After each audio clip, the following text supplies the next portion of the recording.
Wesi, Elvis, Abyssinia, Egogo Nola, freedom ceremony of Egogo Nola. Igeme, Wagomona o, Igeme o, Gebaba to boy Wabe Mutama.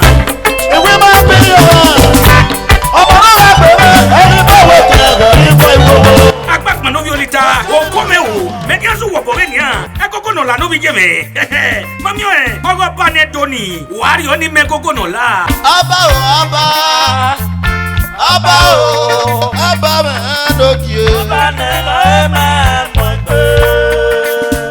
Edena biopa, ijeme o, ihu na hina, egba kuno veniana, egba muke veniana, ibiekana, wagado gbemuwa o, ijeme, anahina ji, Egogo Nola, idio ekilinu, ago peno koko negi obi ogan, beno kukweja David Kitana, onarie magwe, agbak manoviolita, isit you down, tissue musical, edone waire, oladianenia, new life on stage, not a freedom ceremony of Egogo Nola, when on day I'm what ekese na wale kese job ya fe na imi odiedu, so popano, wegi homo ejekige, Ido Akbes International Company Limited, na be Parliament Audio and Video Production, Norino Batu, no Sayaba Street, former Osula Royal Hospital, Ekenake is Okeseku City, the new Benin City, how?